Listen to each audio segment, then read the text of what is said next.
Isang sampal ng katotohanan. Habang nakaluhod si Teodora, nagkuskus ng malamig na sahig hanggang sa magdugo ang mga tuhod. Masayang nag-toast ng mamahaling alak, ang bilyonaryong anak niya at ang malupit nitong nobya. Basura lang ang mga mahihirap, pabigat sa lipunan. Mata pobreng bulong ng babae, sabay tapak sa nanginginig na kamay ng matanda. Ngunit tapos na ang pagiging martir. Babangon ba ang isang ina mula sa putik upang durugin ang mga mapang-abuso? Ano ba itong basurang pagkain na nakapatong sa mesa mo, Tomas? Amoy pa lang, halata nang galing sa isang squatter na walang alam sa tamang kalinisan. Sa ilalim ng malapad at mamahaling mesa ng CEO, halos pigilin ni Teodora ang kanyang sariling paghinga. Ang kanyang panginginig ay hindi dahil sa lamig ng aircon sa ika-41 palapag, kundi dahil sa matinding kirot na unti-unting pumupunit sa kanyang dibdib. Nakaluhod siya sa matigas na sahig na marmol, mahigpit na nakakuyom ang mga nanginginig na daliri sa isang basang-basahan. Ang pagkaing tinawag na basura ng babaeng iyon ay ang adobong niluto niya ng halos 4 na oras sa maliit niyang kusina. Hinimay niya ang bawat piraso ng karne, tinimplahan ng saktong asim at alat na paborito ng kanyang anak noong maliit pa ito, at palihim na iniwan sa ibabaw ng mesa dahil alam niyang madalas itong nalilipasan ng gutom. Natanaw ni Teodora mula sa maliit na awang sa ilalim ng mesa ang matutulis at kumikinang na sapatos ni Celine na walang awang tumapak sa makapal na carpet. Kasunod nito ay ang mabibigat at pagod na mga hakbang ng kanyang anak na si Tomas. Ramdam ng matanda ang bawat bigat ng buntong hininga ng lalaki na tila bapasan nito ang buong mundo. "You need to set boundaries, Tomas." Dagdag pa ni Celine, ang boses ay puno ng pag-arte at pagkairita na nanunuot sa bawat sulok ng tahimik na silid. Tingnan mo nga ito, isang mumurahing plastic container sa ibabaw ng mesa ng isang bilyonaryong CEO. Paano kung makita ito ng mga board members bukas? This is unacceptable. Kailangan mong tanggalin ang mga hampas lupang empleyado na naglakas loob na pumasok sa opisina mo. They are dragging your image down. Tahimik lamang si Tomas. Walang pagtatanggol, walang pag-usisa kung kanino galing ang pagkain o kung bakit ito naroon. Ang tanging namutawi sa kanyang mga labi ay isang mahinang pagsang-ayon na nagpapahiwatig ng matinding pagkapagod at pagpapailalim sa kagustuhan ng nobya. "Just throw it away, Celine. I'm too tired to deal with this tonight. Gusto ko na lang umuwi at magpahinga." Walang pag-aalinlangan, inihagis ni Celine ang lalagyan ng adobo. Bumagsak iyon sa loob ng bakal na basurahan na lumikha ng isang malagim na alingawngaw. Kasabay ng pagbagsak ng pagkain ay ang pagkadurog ng puso ni Teodora. Tila may isang malamig na kamay na sumakal sa kanyang lalamunan. Namatay ang lahat ng pakiramdam sa kanyang mga braso at binti. Ang pagmamahal, ang pag-aalala, ang pawis na inilaan niya para sa kakarampot na baon na iyon. Lahat ay tinapon na parang walang kwentang kalat ng mismong taong pinag-alayan niya nito. Gusto niyang umiyak ngunit walang luhang lumabas. Tanging isang tuyo at mapait na paglunok na tila may matalim na bubog na nakabara sa kanyang lalamunan. Wala siyang magawa kundi ang panoorin ang sariling pag-asa na durugin ng mga taong nasa itaas ng lipunan. Unti-unting nawala ang mga yapak palabas ng silid. Sumunod ang mabigat na pagsara ng malaking pintuang gawa sa kahoy na nag-iwan ng nakakabinging katahimikan sa loob ng opisina. Saka pa lamang naglakas loob si Teodora na gumapang palabas mula sa kanyang pinagtataguan. Mahapdi ang kanyang mga tuhod mula sa pagkakaluhod, ngunit mas mahapdi ang kanyang kaluluwa. Dahan-dahan siyang lumapit sa basurahan. Puno ng panginginig ang kanyang mga magaspang at punong-puno ng kalyang mga kamay nang abutin niya ang naitapon na plastic container. Ang sarsa ng adobo ay kumalat na at humalo sa mga nilamukot na papel at upos ng kape.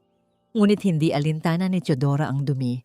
Dahan-dahan niyang pinulot ang mga piraso ng karne na napunta sa gilid. Maingat niya itong ibinalot sa isang malinis na plastik galing sa kanyang bulsa. Paano niya itatapon ang pagmamahal niya? Hindi niya kayang bitawan ito. Aanhin niya ang dumi kung yun na lamang ang natitirang koneksyon niya sa anak na tila milya-milya na ang layo mula sa kanyang mga bisig. Niligpit niya ang paligid, pinunasan ng sahig upang siguraduhing walang maiiwang bahid ng kanyang pagiging ina. Sa perpektong mundo ni Tomas, isang mapait na ngiti ang sumilay sa kanyang mga labi habang tinititigan ang litrato nilang mag-ina sa ibabaw ng mesa.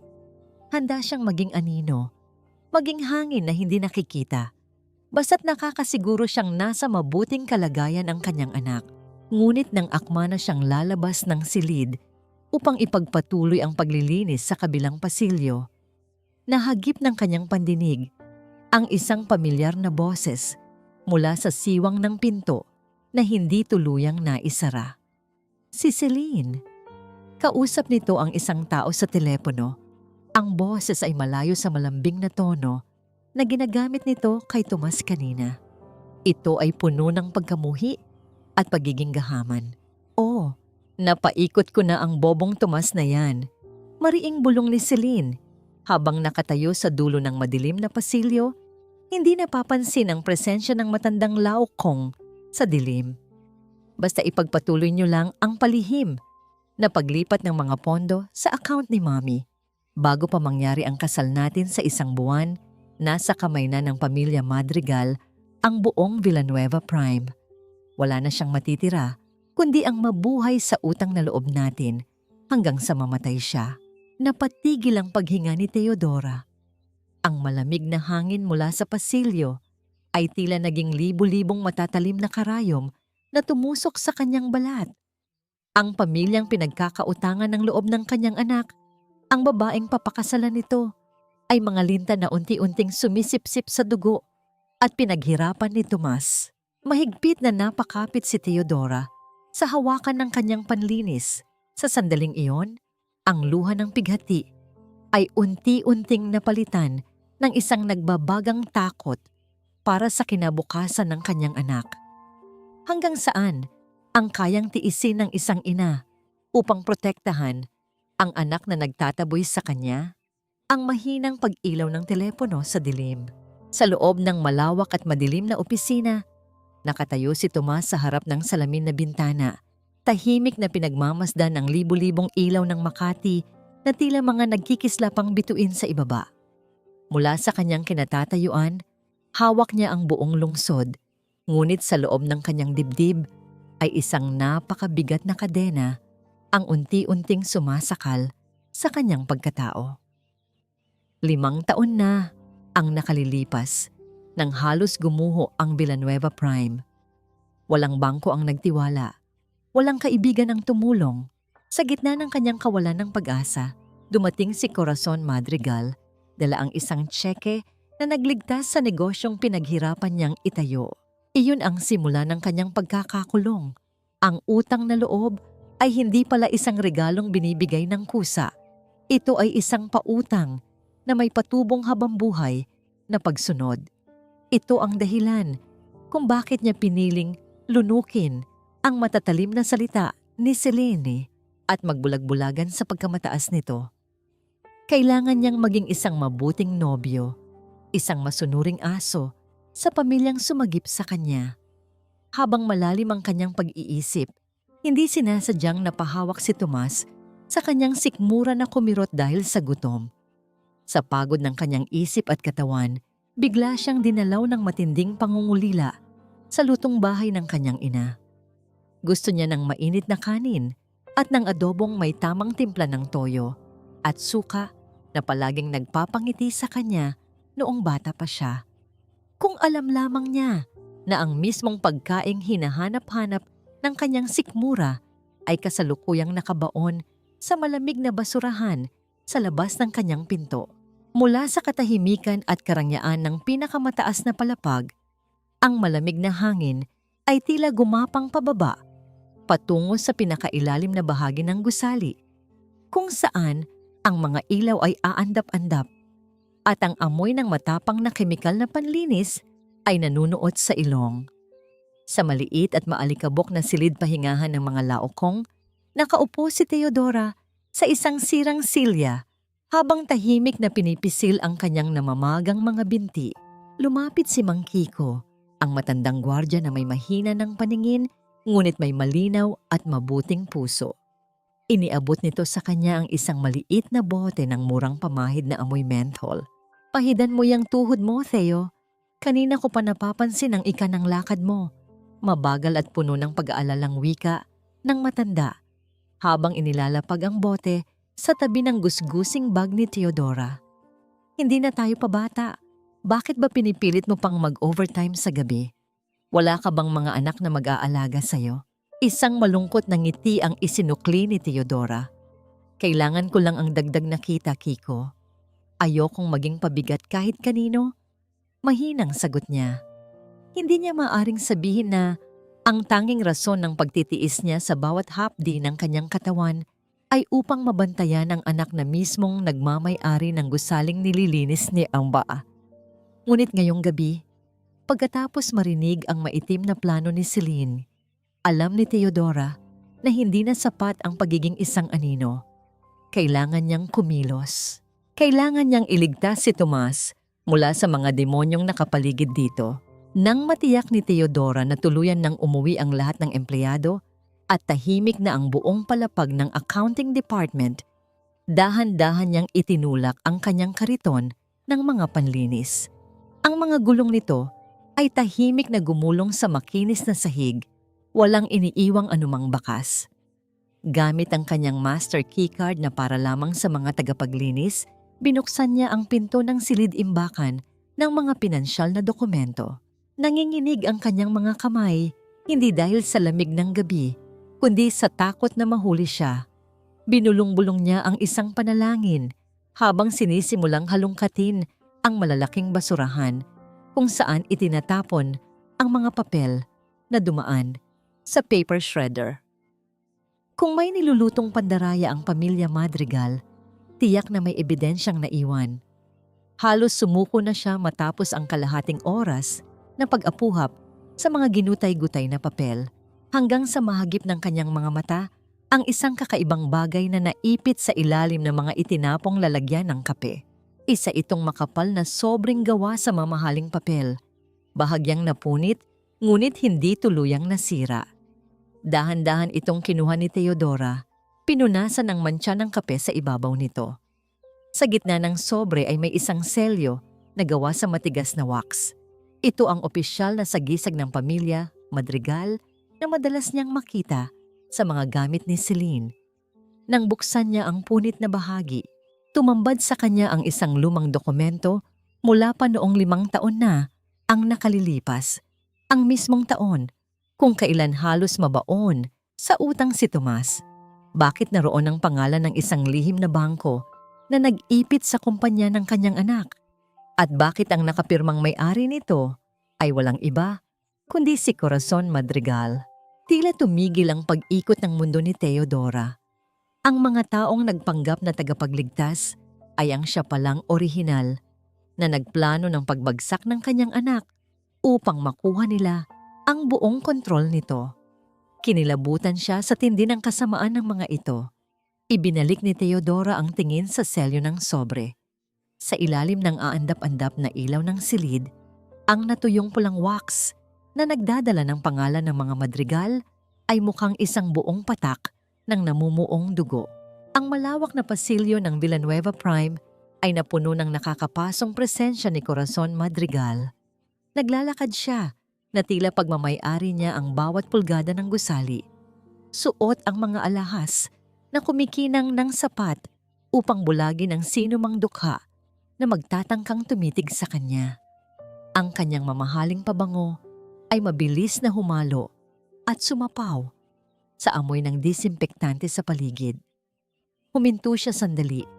Inikot ang kanyang mapanlait na paningin sa mga nakayukong tagapaglinis at hinagod ng tingin ang kanyang perpektong kuko. Bakit ba kailangang makisalamuhan ng mga basurang ito sa mga taong nagpapatakbo ng ekonomiya? Nakakasira ng araw ang makakita ng mga taong amoy lupa. Malamig niyang bulong sa kanyang assistant na nakayuko lamang sa takot. Sa di kalayuan, hila-hila ni Teodora ang mabigat na kariton ng mga panlinis. Nanginginig pa rin ang kanyang mga kalamnan mula sa puyat at sa nakakatakot na katotohanang natuklasan niya tungkol sa peking utang na loob na sumasakal sa kanyang anak. Bago pa siya makaiwas patungo sa pasilyo ng mga empleyado, hinarang siya ng mayabang na floor manager. Pilit nitong itinulak ang balikat ng matanda pababa. Malakas na inuutusan siyang linisin agad ang isang maliit na patak ng tubig na malapit mismo sa kinatatayuan ni Corazon upang hindi madumihan ang sapatos ng mahalagang panauhin. Walang magawa si Teodora, kundi ang lumuhod.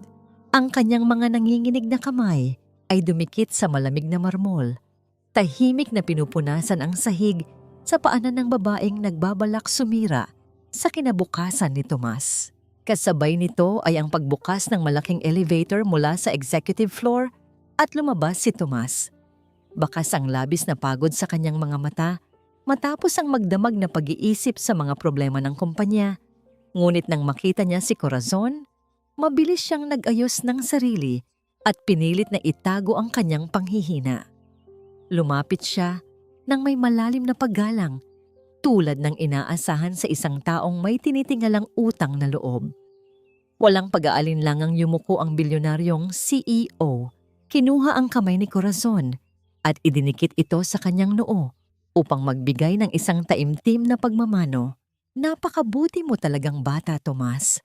Nakangiting wika ni Corazon. Ang boses ay matamis na, tila pulot at puno ng huwad na pagmamahal. Ngunit kasabay ng kanyang pagngiti sa binata ay ang malupit niyang paghakbang paabante. Ang matulis na takong ng kanyang mamahaling sapatos ay walang awang bumaon sa manipis at nanginginig na kamay ni Teodora na nakapatong pa rin sa sahig upang magpunas. Isang matinding hapdi ang gumapang sa buong braso ni Teodora, ngunit kinagat niya ng mariin ang kanyang ibabang labi hanggang sa malasahan niya ang sariling dugo.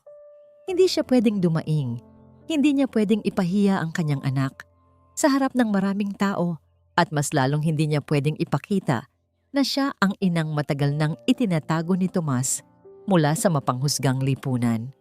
Ang bawat pagdiin ng sapatos ni Corazon ay nagbabaon din ng matinding pighati sa puso ng matanda.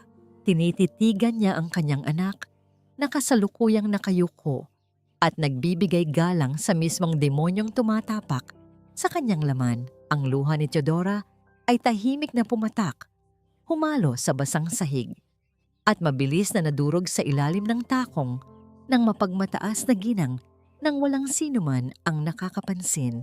Inalis ni Corazon ang kanyang paa pagkatapos ng ilang segundong pagpapahirap na tila walang anumang nangyari.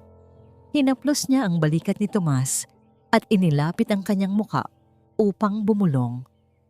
Tomas, iho, tungkol nga pala sa lumang lote sa Quezon City kung saan nakatayo ang inuupahan ng nanay mo. I want you to sell it to our family before the wedding.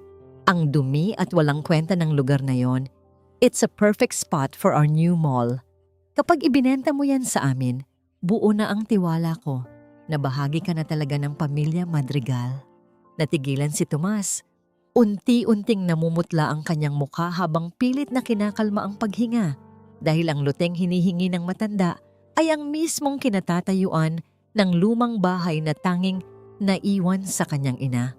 Sa ibaba, patuloy na nakaluhod si Teodora, nagmamasid sa patak ng dugo mula sa kanyang kamay na humalo sa hugis ng matulis na dulo ng sapatos na basang-basa.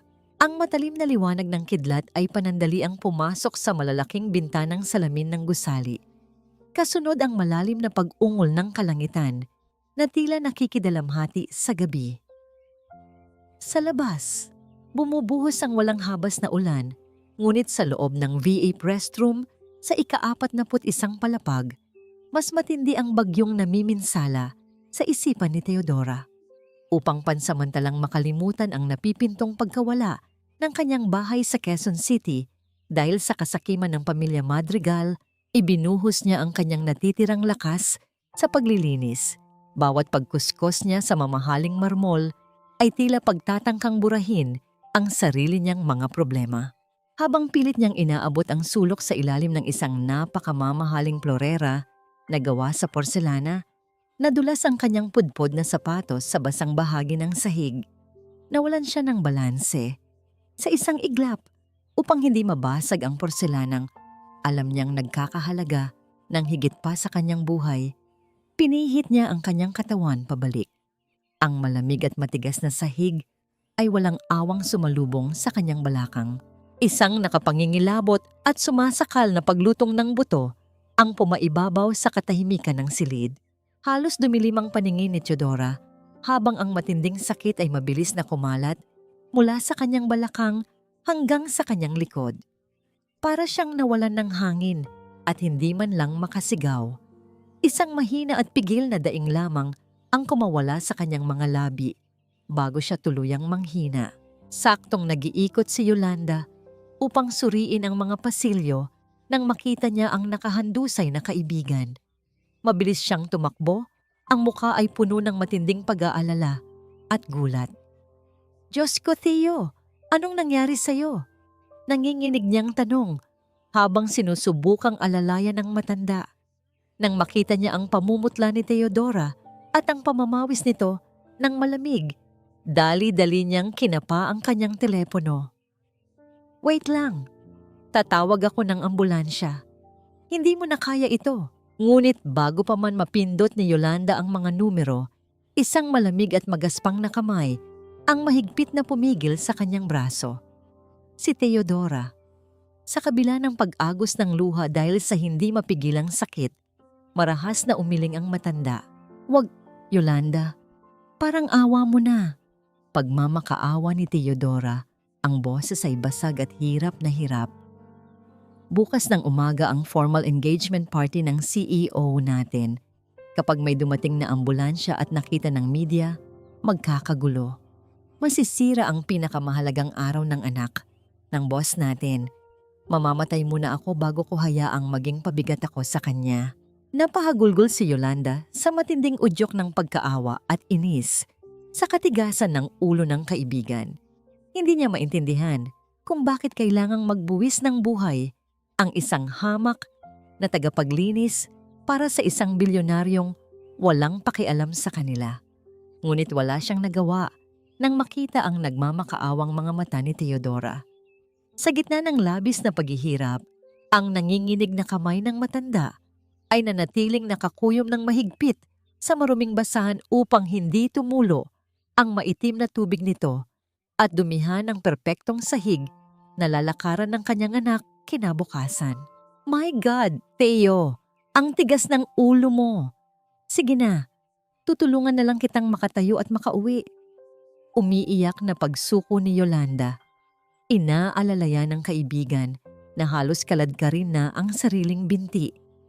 Ngunit bago pa nila tuluyang lisanin ang silid, may isang maliit na bagay na palihim na hinugot si Yolanda mula sa lanyard ni Teodora at itinago sa loob ng kanyang bulsa. Isang matapang na desisyon ang nabuo sa isipan ng kaibigan. Isang desisyong yayanig sa buong kumpanya.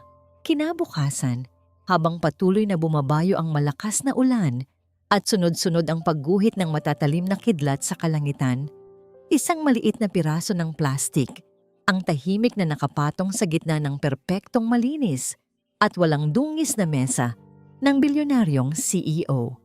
Isang ID card na may nakasulat na Theo Villanueva, Night Custodial Staff. Pumasok si Tomas sa kanyang opisina, kinabukasan na may bitbit na matinding pagod mula sa walang katapusang mga meeting at preparasyon para sa gaganaping engagement party mamayang gabi. Pagod na ang kanyang isip, manhid na ang kanyang pakiramdam at ang tanging gusto niya lamang ay umupo at ipikit ang kanyang mga mata kahit 5 minuto lang. Ngunit bago pa man siya makaupo sa kanyang silya, nahagip ng kanyang paningin ang isang kakaibang bagay na sumisira sa perpektong ayos ng kanyang mesa. Isang lumang piraso ng plastik na may nakasabit na maruming strap. Kumurap si Tomas, pilit na inuunawa kung paano nakarating ang isang basura sa kanyang sagradong espasyo. Inis na inabot niya ang ID card upang itapon sana sa basurahan. Ngunit nang dumapo ang kanyang mga mata sa kupas na litrato at sa pangalang nakaimprenta rito, tila tumigil ang pag-ikot ng buong mundo. Nawala ang lahat ng hangin sa loob ng malawak na silid. Theo Villanueva, night custodial staff, ang matandang babae sa litrato na may malulungkot na mga mata at pilit na ngiti, ay ang nag-iisang babaeng minahal niya bago pa man niya makilala ang ambisyon. Ang kanyang ina, si Teodora. Nanginig ang buong braso ni Tomas. Ang ID card ay tila naging isang piraso ng nagbabagang bakal na sumunog sa kanyang palad, subalit hindi niya ito mabitawan. Unti-unting nagbalik sa kanyang isipan ang mga alaala nitong mga nakaraang araw na pilit niyang isinasantabi. Ang nanginginig na balikat ng matandang tagapaglinis na nagtatago sa ilalim ng kanyang mesa. Ang basurang pagkain na pinagtawanan at itinapon ni Selene. Ang paborito niyang adobo na ang kanyang inalamang ang nakakaalam ng perpektong timpla. At ang pinakamasakit sa lahat, ang kamay na dumudugo sa ilalim ng matulis na sapatos ni Corazon. Ang kamay na yon, ang mga gaspang na yon. Iyon ang mga kamay na nag-aruga sa kanya noong siya ay musmos pa lamang. 3 taon. 3 taon nang ginagawang alipin ng sarili niyang kumpanya ang nanay niya habang siya ay nagpapakasasa sa karangyaan at nagpapakatanga sa utang na loob sa pamilya Madrigal. Isang malalim at paos na daing ang kumawala sa dibdib ni Tomas. Hindi niya alintana ang pagkahulog ng mga mahahalagang kontrata sa sahig habang patakbo siyang lumabas ng kanyang opisina. Puno ng pagtataka at gulat ang mga empleyado nang makita ang kanilang malamig at formal na CEO na tumatakbo na parang isang baliw papunta sa elevator. Pinindot niya ng paulit-ulit ang pindutan pababa sa basement. Ang kanyang paghinga ay mabigat at puno ng paninikip ng dibdib. Nang bumukas ang pinto ng elevator sa pinakailalim na palapag, sinalubong siya ng mabahong amoy ng disinfektante at lumang pamunas. Sa dulo ng madilim na pasilyo ay ang silid pahingahan ng mga tagapaglinis. Itinulak niya ang pinto. Bumungad sa kanya ang isang masikip na kwarto na may mga sira-sirang kutsyon, mga lumang electric fan na halos hindi na umikot at mga lalagyan ng panis na pagkain.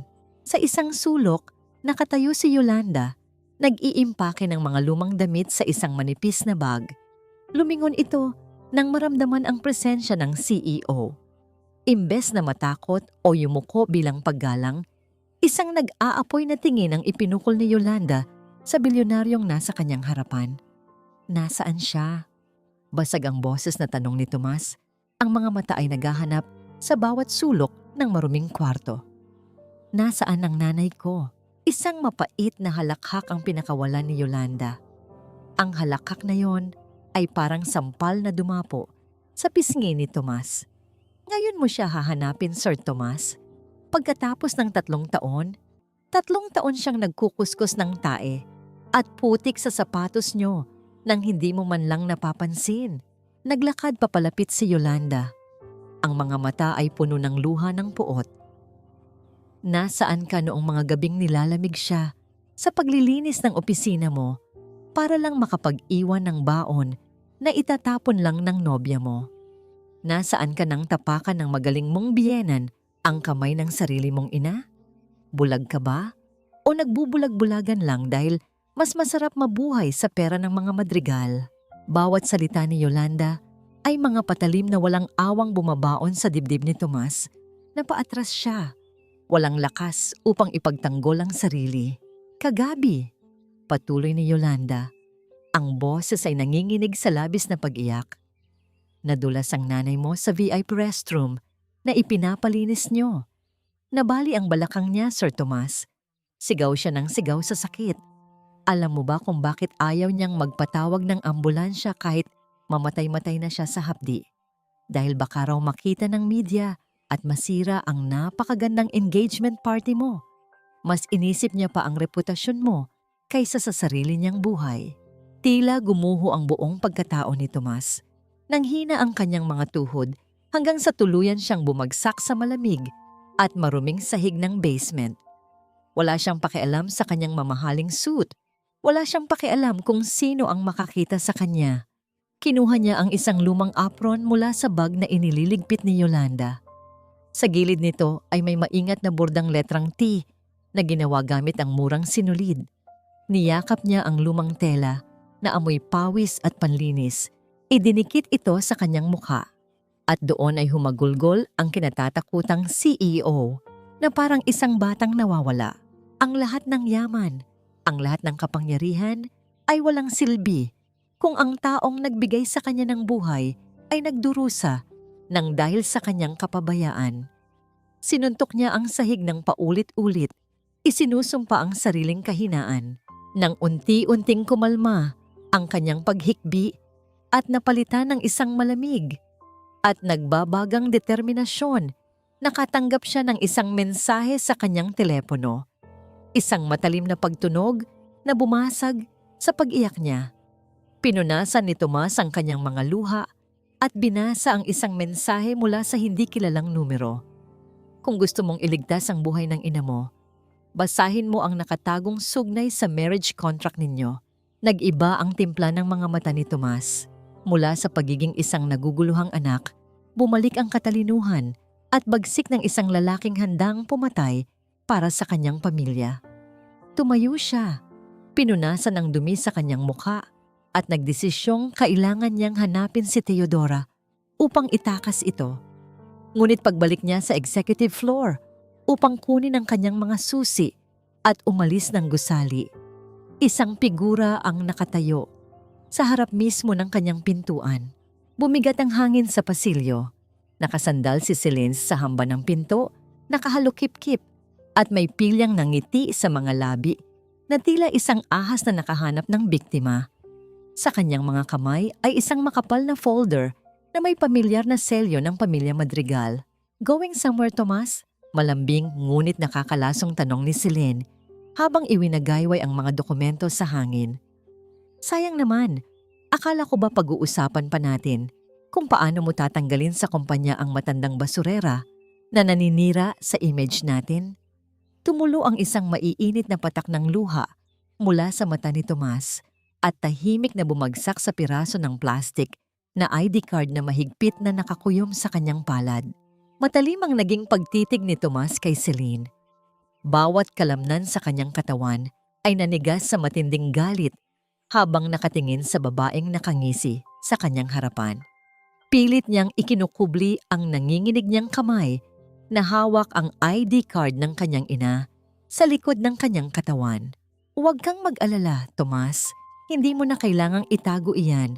Malamig at puno ng pang-uuyang wika ni Celine habang marahang naglalakad papasok sa opisina.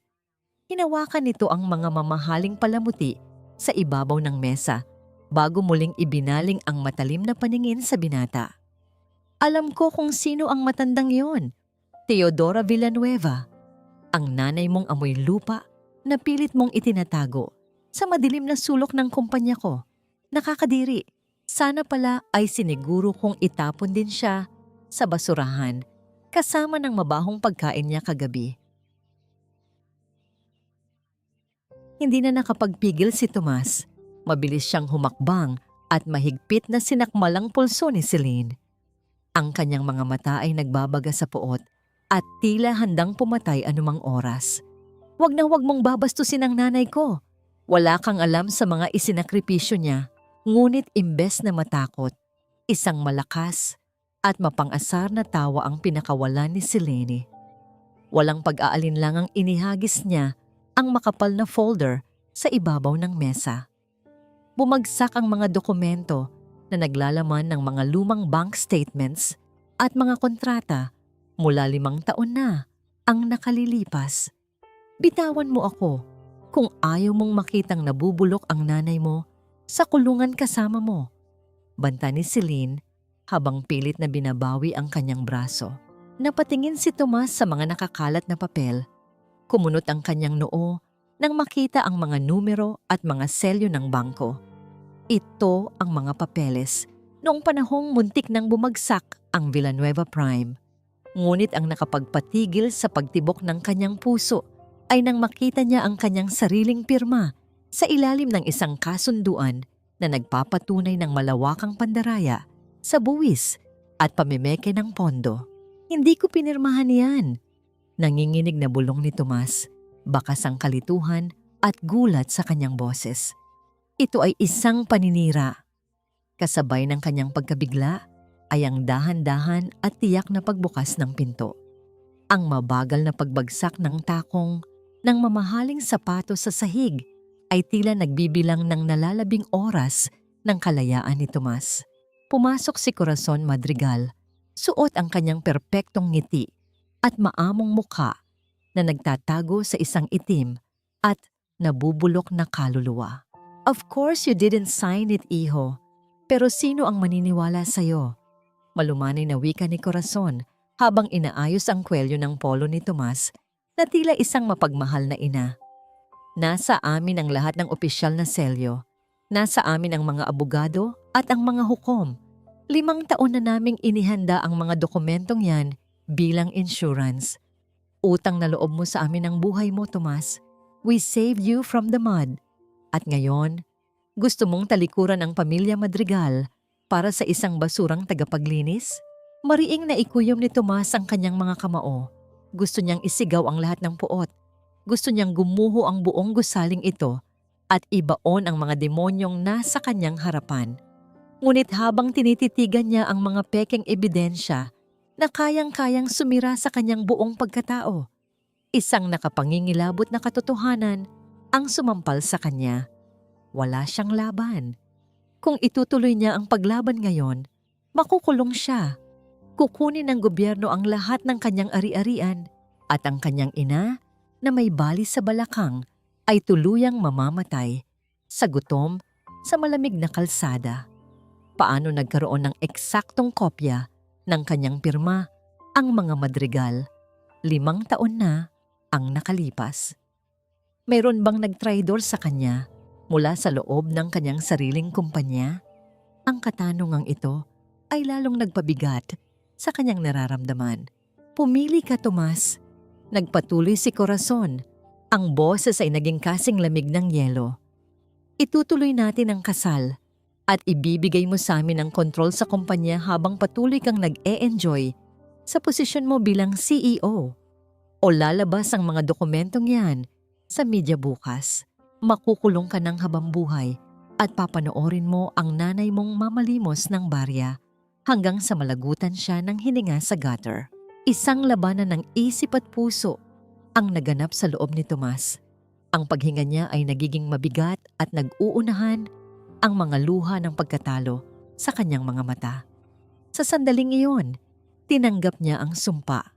Kailangan niyang maging isang halimaw upang maprotektahan ang tanging anghel sa buhay niya. Hindi pa ito ang tamang oras para lumaban.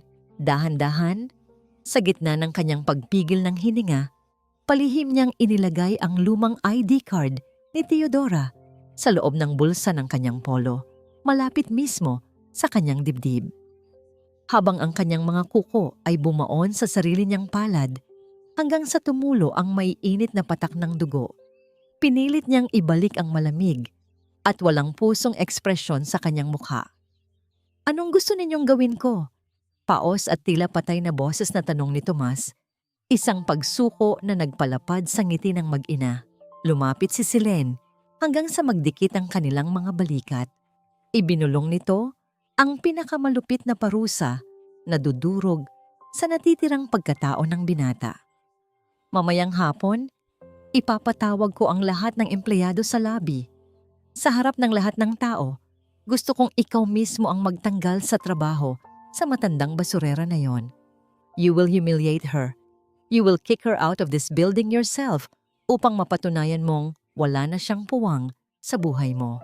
Ang malamig na utos ay nag-iwan ng nakakabinging alingaungaw sa kanyang isipan. Tila isang patalim na dahan-dahang hinihiwa ang kanyang puso ng buhay. Ang malawak na lobby ng Villanueva Prime ay napuno ng bulungan ng daan-daang empleyado na biglaang ipinatawag para sa isang pangkalahatang anunsyo. Sa isang madilim na sulok, pilit na itinatago ni Teodora ang kanyang sarili sa likod ng malalaking haligi. Ang bawat paglipat niya ng bigat sa kanyang katawan ay nagdudulot ng matinding kirot mula sa kanyang nabaling balakang, ngunit pinilit niyang tumayo. Umaasa ang kanyang pusong ina na masilayan ang kanyang anak na si Tomas. Kahit mula sa malayo, bago siya tuluyang umuwi at magpahinga, bumukas ang ginintuang pinto ng elevator at lumabas si Tomas kasama si Celine. Ang mukha ng bilyonaryong CEO ay kasing lamig ng yelo, walang bakas ng anumang emosyon, habang ang mga mata ni Celine ay nagliliyab sa tagumpay at kasamaan. Sa paglipat ng paningin ni Tomas sa paligid, nagtagpo ang kanilang mga mata ni Teodora. Sa sandaling iyon, tila tumigil ang pag-ikot ng mundo. Sa loob-loob ni Tomas, ang kanyang kaluluwa ay sumisigaw at nagmamakaawa ng kapatawaran sa kanyang ina.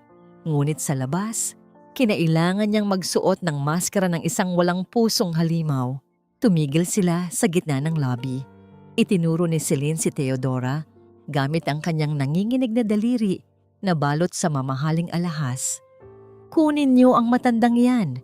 Malakas at puno ng pandidiring utos ni Celine sa mga gwardiya. Siya ang nahuling nagnanakaw ng mga mahahalagang gamit sa opisina ko. Isang magnanakaw na nagpapanggap na tagapaglinis. Napasinghap ang lahat ng empleyado. Umiling si Teodora. Ang mga luha ay nag-uunahang bumagsak mula sa kanyang malulungkot na mga mata. Wala siyang ninanakaw. Ngunit nang dumapo ang kanyang paningin kay Tomas, nakita niya ang matigas na ekspresyon nito. Walang pagtatanggol, walang pagkilala. Humakbang si Tomas palapit kay Teodora. Ang bawat hakbang niya ay tila pagbaon ng sariling patalim sa kanyang dibdib. Tumigil siya sa harap ng matanda. Tinitigan ang mga mata nitong puno ng pighati. Kailangan niyang galingan ang pag-arte. Kailangan niyang saktan ang nanay niya upang hindi ito patayin ng mga madrigal. Wala akong puwang sa kumpanyang ito para sa mga magnanakaw at pabigat. Wika ni Tomas. Ang boses ay matalim at umaalingaw-ngaw sa buong lobby. Tanggal ka na sa trabaho. Ayoko nang makita ang pagmumukha mo sa loob ng gusaling ito kahit kailan.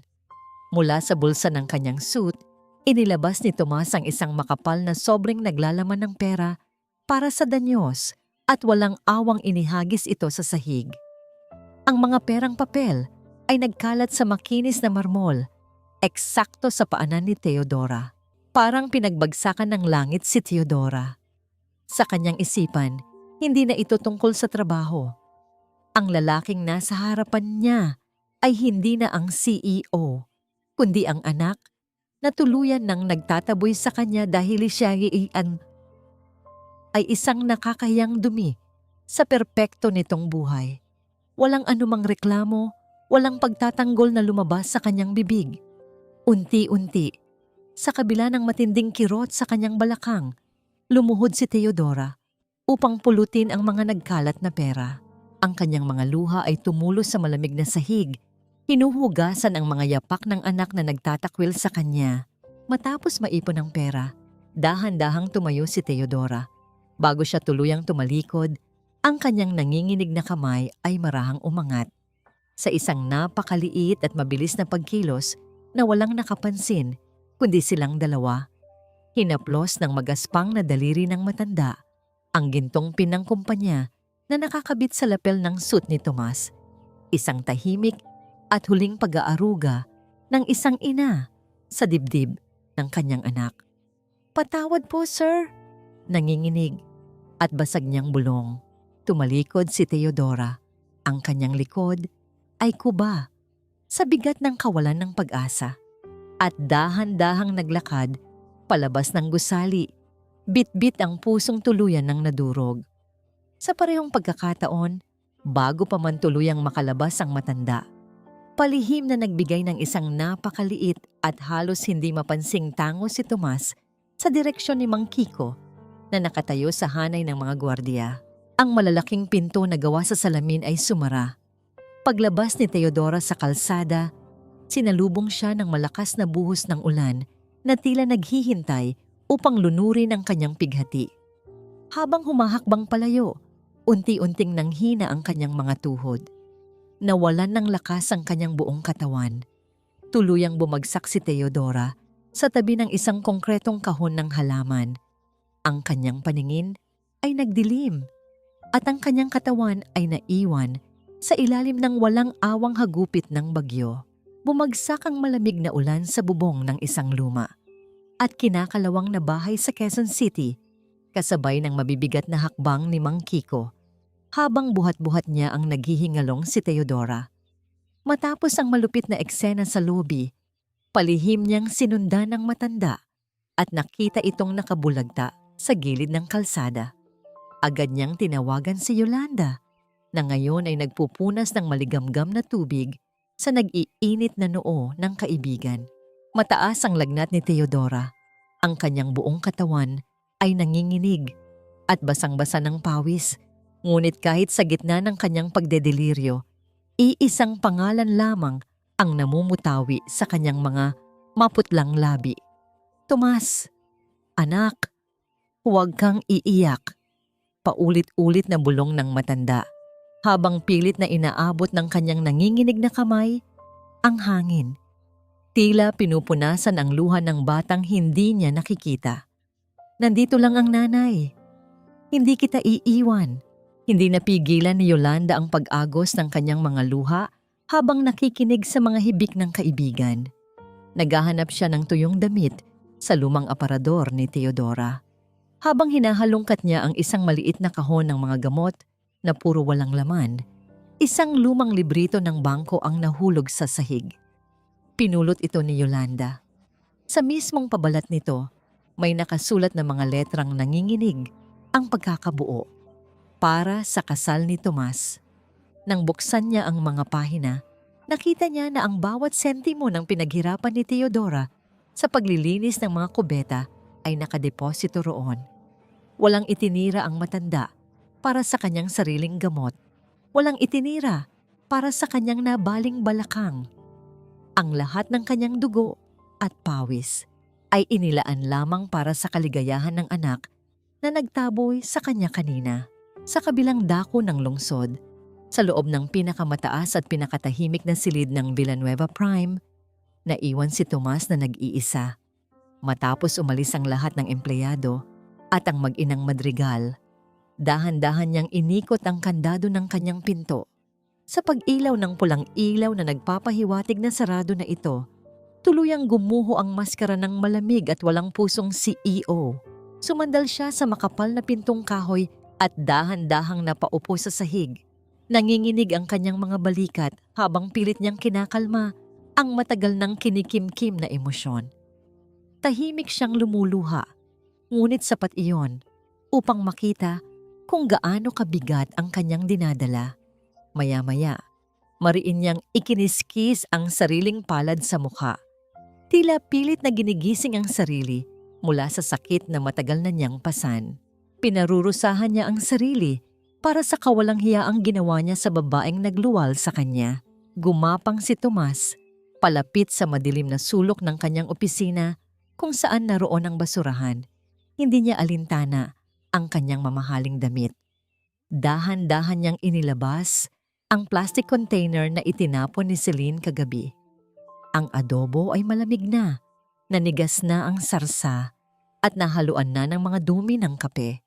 Ngunit para kay Tomas, iyon ang pinakamahalagang bagay sa mundo.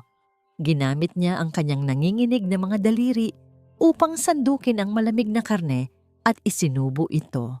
Nilamon niya ang panis na pagkain habang ang maiinit at maalat niyang luha ay patuloy na tumutulo at humahalo rito. Bawat kagat ay isang pait ng pagsisisi. Ipinikit niya ang kanyang mga mata habang nilulunok ang dumi at sakit. "Ang sarap, ma. Ang sarap ng luto mo," basag, at nagmamakaawa niyang bulong sa kawalan. Matapos maubos ang pagkain, dahan-dahang tumayo si Tomas. Nang magmulat siya ng mga mata, wala na ang umiiyak na anak. Ang natira ay isang asong ulol na nagngangalit at handang pumatay para maprotektahan ang kanyang teritoryo. Lumapit siya sa isang nakatagong bahagi ng kanyang mesa at kumuha ng isang lumang telepono na hindi nakarehistro sa kahit anong pangalan. Mabilis niyang pinindot ang mga numero na 5 taon na niyang hindi tinatawagan. Isang malalim na boses ang sumagot mula sa kabilang linya. Matagal-tagal din bago ka tumawag ulit. Cauchunyo, kailangan ko ang tulong mo. Malamig na utos ni Tomas. Ang boses ay puno ng mapanganib na awtoridad na hindi niya kailanman ipinakita sa mga madrigal. Ipadala mo ang mga pinakamagagaling mong tauhan sa Quezon City. Bantayan niyo ang nanay ko ng palihim. Huwag na huwag ninyong hahayaang may lumapit sa kanyang panganib. At buksan mo ang lumang investigasyon. Gusto kong hukayin mo ang lahat ng nabubulok na sikreto ni na Corazon at Selen. Ngunit habang inilalatag ni Tomas ang kanyang patibong, isang hindi inaasahang panganib ang sumalakay sa kabilang panig ng lungsod. Sa labas ng lumang bahay ni Teodora, ang patuloy na pagbuhos ng ulan ay biglang sinapawan ng isang nakapangingilabot na pagyanig ng lupa. Napasigaw si Yolanda nang biglang tumagos ang nakakabulag na liwanag ng malalaking ilaw sa mga puwang ng manipis na pader na kahoy. Isang malakas na boses na nagmumula sa isang megaphone ang bumasag sa gabi. Ito ang mga tauhan ni Corazon Madrigal nag-uutos na lisanin ang lugar dahil gigibain ang buong bahay sa oras mismo na yon. Ang malakas na pag-ugong ng makina ng dambuhalang bulldozer ay parang isang halimaw na umuungal. Handang durugin at ibaon sa lupa ang maliit na bahay, kasama ang walang kalaban-laban at naghihingalong si Teodora sa loob. Ang bawat pag-usad ng malaking makinarya ay nagdadala ng nakapangingilabot na panginginig sa manipis at kinakalawang na yero ng bahay. Niyakap ni Yolanda nang mahigpit ang naghihingalong si Teodora habang pilit na hinaharangan ng kanilang maliit na katawan ng pinto. Walang awang itinulak ng makina ang unang poste ng bakod. Nagdulot ng malakas na pagbagsak ng kahoy na halos dumurog sa pag-asa ng mga nasa loob. Ngunit bago pa man tuluyang sumalpok ang malaking bakal sa mismong pader ng bahay, isang matalim na liwanag mula sa isang mamahaling itim na sasakyan ang humiwa sa dilim ng gabi. Mabilis na bumaba si Tomas mula sa sasakyan, walang pakialam sa putik na dumudungis sa kanyang sapatos at sa malakas na buhos ng ulan na bumabasa sa kanyang damit. Itigil ninyo iyan! Umaalingaw-ngaw at puno ng awtoridad na sigaw ni Tomas. Ang kanyang boses ay tila kulog na mas malakas pa sa bagyo, dahilan upang mapatigil ang nagpapatakbo ng makina. Mabilis na lumapit ang kapatas ng mga trabahador, hawak ang isang nakabukas na telepono na nagpapakita ng mukha ni Corazon Madrigal mula sa isang video call. Sir Tomas, pasensya na po ngunit mahigpit na utos ni Madam Corazon na linisin na ang lugar na ito ngayong gabi upang simulan ang pagtatayo ng mall. Kinuha ni Tomas ang telepono, pinilit na pakalmahin ang nagwawalang takot sa kanyang dibdib at pinalitan ito ng isang mapangahas at malamig na ekspresyon. Nababaliw ka na ba, Corazon? Matigas niyang tanong. Tinitiyak na ang kanyang tono ay walang bahid ng pag-aalala para sa kanyang ina. Ilang araw na lang bago ang grand engagement press conference natin at ang mismong kasal. Gusto mo bang mag-headline bukas na ang mga Madrigal ay marahas na nagpapalayas at pumapatay ng mga matatanda para sa isang piraso ng lupa? Isipin mo ang public relations natin. Gusto mong bumagsak ang stock market natin bago pa man tayo mag-isang dibdib ng anak mo. Napatahimik ang nasa kabilang linya. Alam ni Tomas kung saan titirahin ang kahinaan ng matanda. Sa pera at reputasyon nito. Kung gusto mong ituloy ang kasal nang walang iskandalo, ipatigil mo ito. Ako na ang bahala sa mga basurang nakatira dyan pagkatapos ng kasal natin. Dagdag pa ni Tomas, ang bawat nakakalasong salita na lumalabas sa kanyang bibig ay parang lason na siya rin mismo ang lumulunok. Isang matalim na pagbuntong hininga ang pinakawalan ni Corazon bago ito sumang-ayon, nag-uutos sa mga trabahador na umatras pansamantala. Ngunit habang nag-uusap sila, mula sa siwang ng sirang bintana, nakatingin ang nagluhang mga mata ni Teodora. Narinig niya ang lahat, ang pagtawag ng kanyang anak sa kanya bilang isang basura na aayusin pagkatapos ng kasal. Wala nang natirang init sa puso ng matanda. Tuluyan nang namatay ang huling ningas ng pag-asa na baka sakaling napilitan lamang ang kanyang anak kanina. Ngayon ay napatunayan niyang ang Tomas na lumaki sa kanyang mga bisig ay tuluyan ng nilamon ng ambisyon. Ipinikit niya ang kanyang mga mata at tumalikod. Hindi na muling tiningnan ang lalaking nasa labas. Pagkaalis ng mga trabahador, naglakad pabalik si Tomas sa kanyang sasakyan. Bago siya sumakay, mabilis at palihim niyang inilapag ang isang maliit na brown paper bag sa ibabaw ng basang hagdanan ng bahay upang hindi mahalata ng mga natitirang tauhan ni Corazon. Nilapitan ito ni Mang Kiko nang makaalis na ang sasakyan. Sa loob ng bag ay isang napakamamahaling gamot para sa pamamaga ng buto at mga dekalidad na bitamina, maingat na binalot sa lumang plastik upang magmukhang ordinaryong rasyon mula sa mga nagkawang gawa sa barangay. Isang patunay na sa likod ng malupit na maskara, ang puso ng anak ay patuloy na nag-aalaga sa kanyang ina. Nang makabalik si Tomas sa Villanueva Prime, dumiretso siya sa executive lounge kung saan naghihintay si Celine. Ang nobya ay nakaupo sa malambot na sofa, umiinom ng alak at mukhang lubos na nasisiyahan sa pagtataboy na ginawa ni Tomas kay Teodora kanina.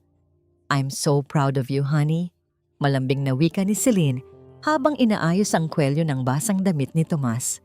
"Pinatunayan mo talaga kung saan nakalagay ang katapatan mo. Kailangan ko nang magpalit ng damit. Pwede bang ikuha mo ako ng mainit na kape sa pantry?" Utos ni Tomas, sinusubukan ng lalim ng tiwala sa kanya ng babae. Dahil sa labis na kumpiyansa na nasa palad na niya ang binata, nakangiting tumayo si Celine at naglakad palabas ng silid. Nang marinig ni Tomas ang pag-click ng pinto na tanda ng pag-alis nito, mabilis siyang nagtungo sa lamesa ni Celine. Inilabas niya ang isang maliit na flash drive na ibinigay sa kanya ng kanyang pribadong investigador at isinaksak ito sa computer ng babae. Nagsimula siya niyang maghanap sa mga nakatagong files. Ang kanyang mga daliri ay mabilis na nag-type ng mga command upang gibain ang mga security password na inilagay ng mga madrigal. Habang nagbabasa ng mga dokumento, isang kakaibang folder ang nakakuha ng kanyang pansin. Nakapangalan ito bilang Project X at may kalakip na selyo ng hindi kilalang offshore bank. Ano ang nilalaman ng proyektong ito na pilit itinatago ni Celine kahit sa sarili nitong ina? Isa ba itong mas malaking sabwatan na maaaring magpabagsak hindi lang sa kanya, kundi sa buong pamilya Madrigal? Inilipat niya ang file sa kanyang flash drive. Nagsimula ang paglipat ng datos. Ang berdeng linya sa screen ay dahan-dahang napupuno, nagpapahiwatig ng pag-usad ng pag-download. 80%, 90%, bawat segundo ay tila isang buong taon ng paghihintay. Ang pawis sa noo ni Tomas ay patuloy na tumutulo habang pinagmamasdan ang mabagal na pag-usad nito. 75%. Biglang narinig ni Tomas ang pamilyar na tunog ng pagpihit ng doorknob mula sa labas. Pabalik na si Celine. Wala siyang oras upang tanggalin ang flash drive nang hindi masisira ang kinokopyang dokumento. 77%. "Tomas, wala na palang asukal sa pantry. O-order na lang ba ako sa baba?" Sigaw ni Celine mula sa labas ng pinto habang tuluyan itong bumukas. 78%. Nakapasok na ang kalahati ng katawan ni Celine sa loob ng silid. Ang kanyang mga mata ay nakatingin sa hawak niyang kape, ngunit unti-unti na itong umaangat patungo sa kinaroroonan ni Tomas na nakatayo pa rin sa harap ng mismong computer nito. 79%. Kasabay ng pag-angat ng tingin ni Celine at ng pagkunot ng noo nito dahil sa pagtataka kung ano ang ginagawa ng nobyo Sa kanyang personal na gamit ay ang mahinang pagtunog ng makina na nagpapahiwatig ng katapusan ng proseso. Kasabay ng pag-angat ng tingin ni Celine ay ang ganap na pagkapuno ng berdeng linya sa screen. Mabilis pa sa kidlat na hinugot ni Tomas ang maliit na flash drive at palihim itong isinilid sa kanyang bulsa. Kasabay ng pagpindot niya sa isang command sa keyboard. Nang tuluyang makalapit ang babae at sumilip sa monitor, isang malaking larawan ng isang napakagarang wedding gown ang bumungad rito. "Anong ginagawa mo sa computer ko, Tomas?" Nagtatakang tanong ni Selene. Bahagyang nakakunot ang noo, ngunit may bahid ng kuryosidad sa kanyang matinis na boses. Ngumiti si Tomas, isang inangkasang ngiting perpektong nagtatago sa nag-aalab na kaba sa kanyang dibdib. "Tinitingnan ko lang ang ipinadalang email ng designer mo.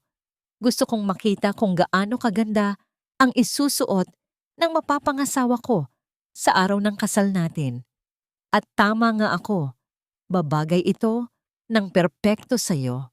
Nagliwanag ang mukha ni Celine na wala ang anumang pagdududa rito at malambing na yumakap sa braso ng binata. Lubos na naniniwalang kontrolado niya ang isip at puso ng haligi ng Villanueva Prime. Makalipas ang ilang oras, sa loob ng isang lihim at mahigpit na binabantayang silid na inupahan ng kanyang pribadong investigador, binuksan ni Tomas ang nilalaman ng Project X. Ang liwanag mula sa laptop ay nag-iwan ng malamig na anino sa kanyang seryosong mukha. Habang binabasa niya ang mga dokumento, unti-unting nanigas ang kanyang buong katawan. Ang mga nakatagong bank accounts, ang mga pekeng kumpanyang ginamit upang sipsipin ang pondo ng kanyang kumpanya. 5 taon na ang nakalipas.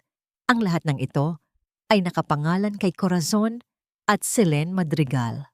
Ngunit ang pinakamatinding dagok na dumurog sa kanyang pagkatao ay nang matuklasan niya ang isang serye ng mensahe sa pagitan ni Corazon at ng isang corrupt na bank manager. Sila ang mismong nagplano upang ipitin ang mga pautang ng kumpanya at lumikha ng isang artipisyal na pagbagsak. Ang matinding stress at kawalan ng pag-asa mula sa gawang taong krisis na ito ang naging dahilan ng biglaang pag-atake sa puso ng kanyang ama na nauwi sa kamatayan nito. Pagkatapos nilang patayin ang kanyang ama at sirain ang kanilang pamilya, nagpanggap ang mga Madrigal na tagapagligtas, nag-alok ng tulong upang ibaon si Tomas sa isang panghabambuhay na utang na loob. Nanginig sa matinding puot ang buong kalamnan ni Tomas.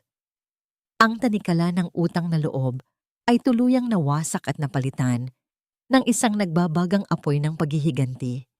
Ang pamilyang pinagsilbihan at pinagalayan niya ng lahat ay ang mismong mga halimaw na pumatay sa kanyang ama at patuloy na nagpapahirap sa kanyang ina. Kinuha niya ang isang lumang litrato mula sa kanyang pitaka. Larawan ng kanyang ama at ina na masayang nakangiti habang akay-akay siya noong bata pa siya. Dahan-dahang hinaplos ng kanyang hinlalaki ang mukha ng kanyang mga magulang. Ang kanyang mga mata, na kanina ay puno ng kalungkutan at pangungulila, ay unti-unting nagbago. Nawala ang lahat ng emosyon at napalitan ito ng kasing lamig ng yelo at kasing talim ng patalim na determinasyon ng isang anak na handang pumatay para sa hustisya. Sa kabilang dako ng madilim na lungsod, sa loob ng sira-sirang bahay na amoy lupa at gamot, pilit na ibinabangon ni Teodora ang kanyang mahinang katawan. Ang gamot na palihim na iniwan ni Tomas sa labas ay bahagyang nag-alis ng kirot sa kanyang balakang. Ngunit walang gamot ang makakapagpagaling sa sugat ng kanyang kaluluwa. Naniniwala siyang ang mga malulupit na salita ng kanyang anak kagabi tungkol sa pagpapalaya sa kanya ay totoo. Na siya ay isang walang kwentang basura at pabigat na sisira sa kinabukasan ng lalaking pinakamamahal niya. Sa gitna ng aandap-andap na liwanag ng kandila, kumuha si Teodora ng isang piraso ng lukot na papel at isang lumang bolpen. Umiiyak siya habang isinusulat ang bawat letrang nagpapalaya sa kanyang anak mula sa responsibilidad sa kanya. Ipinagdasal niya ang kaligayahan ni Tomas, humihingi ng tawad kung naging dahilan siya ng kahihiyan nito. Inimpake niya ang 2 piraso ng lumang damit sa isang sirang plastic bag, isinuot ang kanyang pudpod na sapatos at tahimik na naglakad palabas ng bahay. Pinili niyang lisanin ang kaisa-isang lugar na may alaala ng kanilang pamilya upang maglaho ng tuluyan sa malamig at walang pusong gabi. Samantala, sa isang madilim na eskinita malapit sa parking lot ng Villanueva Prime, nagtatago si Mang Kiko sa likod ng malalaking sako ng basura. Nahagip ng kanyang pandinig ang nag-uusap na 2 lalaking nakasuot ng itim na jacket, mga kilalang armadong tauhan ni Corazon. Siguraduhin ninyong malinis ang trabaho bukas ng gabi bago ang kasal. Walang makakakita sa bangkay at siguraduhing mukhang aksidente ang lahat. Mariing utos ng isa sa mga lalaki bago sila mabilis na umalis at naglaho sa dilim. Kinilabutan ang matandang gwardya. Sino ang pinaplano nilang ipapatay upang masigurado ang tagumpay ng pamilya Madrigal? Bago pa man makapag-isip ng maayos si Mang Kiko upang magbigay ng babala, isang nagpapanik na pagtawag ang natanggap ni Tomas sa kanyang lihim na telepono. Ang boses ni Yolanda sa kabilang linya ay basag, humihikbi at puno ng matinding takot. "Sir Thomas, tulungan mo kami. Parang awa mo na," iyak ni Yolanda. Ang paghinga ay kapos na kapos. "Umalis ang nanay mo. May iniwan siyang sulat na nagpapaalam na siya at hindi na magiging pabigat sa iyo kailanman. Hindi na namin siya mahanap sa buong lugar." Sa labas ng malamig na kalsada, isang malakas na ihip ng hangin ang naglipad sa isang piraso ng lumang papel. Paikot-ikot sa ere, bago tuluyang lamunin ng kadiliman. Ang balita mula kay Yolanda ay tila isang malamig na patalim na bumaon. Nang malalim sa dibdib ni Tomas, hindi niya inalintana ang mga naghihintay na bilyonaryong mamumuhunan sa conference room para sa huling pag-aayos ng kanyang kasal. Basta na lamang niyang iniwan ang lahat ng kontrata sa ibabaw ng mesa at parang isang baliw na tumakbo palabas ng Villanueva Prime. Ang malakas na pagugong ng makina ng kanyang sasakyan ay bumasag sa katahimikan ng gabi habang walang pakialam niyang binabagtas ang mga madilim na kalsada ng Maynila. Puno ng luha ang kanyang mga mata habang pilit inaalala ang bawat sulok kung saan posibleng magtago ang kanyang ina. Sa kabilang dako, ang kawalan ng presensya ng CEO sa isang napakahalagang pagpupulong ay hindi nakalagpas sa matalas na paningin ni Corazon Madrigal. Habang hawak ang isang kopita ng mamahaling alak, nagngingit-ngit ang kanyang mga bagang sa galit dahil sa pagkabastos sa kanyang mga panauhin. Inutusan niya ang kanyang mga lihim na tauhan na sundan ang sasakyan ng binata. Puno ng hinala na may itinatagong sikreto ang lalaking malapit ng maging sunod-sunuran sa kanyang pamilya habang buhay. Sa ilalim ng malakas na hangin sa tulay sa Quezon City, tahimik na nakatayo si Teodora. Pakiramdam niya'y wala na siyang lugar sa buhay ng sariling anak. Habang pinagmamasdan ang mga ilaw ng sasakyan sa ibaba, naalala niya ang mga panahong magkasama silang nagtitinda ng sampagita at basahan ni Tomas noong bata pa ito. Hindi niya nais tuluyang mawala. Gusto lang niyang lumayo at hindi na maging pabigat sa kahit kanino. Ngunit ang kanyang pagod at mahinang katawan ay tuluyan ng sumuko. Isang matinding paninikip ng dibdib ang biglaang umatake sa kanya. Napakapit siya sa malamig na barandilya ng tulay hanggang sa tuluyan siyang bumagsak sa magaspang na semento, hinihingal at naghihintay na lamang ng kanyang katapusan sa ilalim ng madilim na kalangitan. Isang matalim na liwanag mula sa isang mabilis na sasakyan ang tumama sa kanyang nakahandusay na katawan. Huminto ang makina at nagmamadaling bumaba si Tomas. Dinala siya roon ng kanyang sariling kutob sa mismong tulay kung saan nagsimula ang kanilang mga pangarap. Nang makita niya ang kanyang ina na nakabulagta at walang lakas, gumuho ang buong mundo ng bilyonaryo. Tumakbo siya at mabilis na niyakap ang panginginig na katawan ni Teodora. Subalit sa halip na yakapin din siya pabalik, Pilit na itinutulak ng matanda ang anak gamit ang kanyang natitirang lakas. "Umalis ka na dito, Tomas." Umiiyak at nagmamakaawang boses ni Teodora habang pilit na inilalayo ang kanyang sarili. "Madumi ako.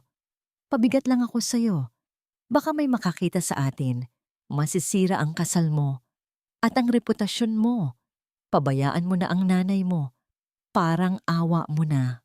Hindi na napigilan ni Tomas ang kanyang sarili. Humagulgol siya ng napakalakas.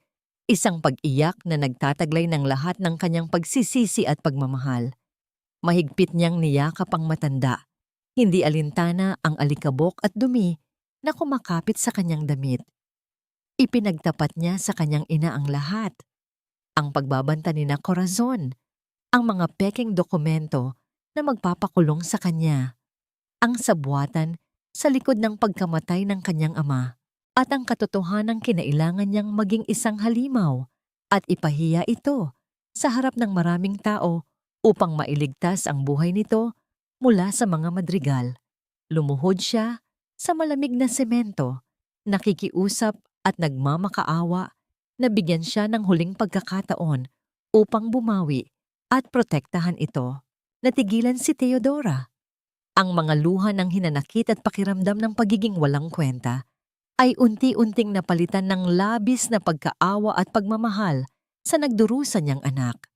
Lahat ng sakit na ipinaranas nito sa kanya sa lobi ay biglang naglaho nang maintindihan niya ang bigat ng isinakripisyo nito para sa kanyang kaligtasan. Sa kabila ng kanyang matinding panghihina, marahan niyang iniangat ang kanyang nanginginig at magaspang na kamay. Hinaplos niya ang mukha ni Tomas at tahimik na pinunasan ang mga luha nito, tulad ng ginagawa niya noong musmos pa ang lalaki sa tuwing puwing nadadapa ito at nasusugatan. Sa yakap ng mag-ina sa gitna ng madilim na tulay, nabuo muli ang isang naputol na ugnayan na mas matibay pa kaysa sa anumang bakal o ginto ng mga kalaban. Subalit sa gitna ng kanilang madamdaming pag-uusap at paghihilom, isang mabilis at matalim na pag-ilaw ng kamera mula sa madilim na bahagi ng kalsada ang panandaliang bumasag sa dilim. May mga matang nagmamasid sa kanila mula sa anino ng mga puno. Kinabukasan ng umaga, sa ibabaw ng makinis at walang dungis na mesa ni Corazon Madrigal, isang malinaw na litrato ang nakapatong. Ito ay ang larawan ng mayamang CEO na umiiyak at mahigpit na nakayakap sa isang hamak na matandang basurera na nakaupo sa semento. Isang malademonyo at matagumpay na ngiti ang sumilay sa mga labi ng ginang habang tinititigan ang ebidensya ng pagtataksil ng kanyang manugang. Tumingala siya at malamig na bumulong sa hangin na tapos na ang laro. Ang malamig na hangin sa loob ng malawak na opisina ni Corazon ay tila naging libingan ng lahat ng pag-asa ni Tomas. Pagkapasok pa lamang ng binata, sumalubong na sa kanya ang pamilyar na litratong nagpapakita ng mahigpit niyang pagyakap sa kanyang ina sa tulay kagabi. Nakaupo si Celine sa tabi ng kanyang ina, nakahalukip-kip at may nanlilisik na mga mata na puno ng pagkamuhi at pagtataksil. Walang sinayang na oras si Corazon. Inihagis niya ang isang makapal na kontrata sa ibabaw ng mesa. Hindi na niya kailangang magsuot ng maskara ng isang mabuting biyenan. Lumabas na ang tunay at nabubulok niyang pagkatao. "You thought you could outsmart us, Tomas?" Malamig at puno ng lason na tanong ni Corazon habang itinituro ang kontrata. "Napaka-touching naman ang reunion ninyo ng basurera mong ina. Dahil dyan, nagbago ang mga plano. Hindi na lang control sa board ang kukunin ko.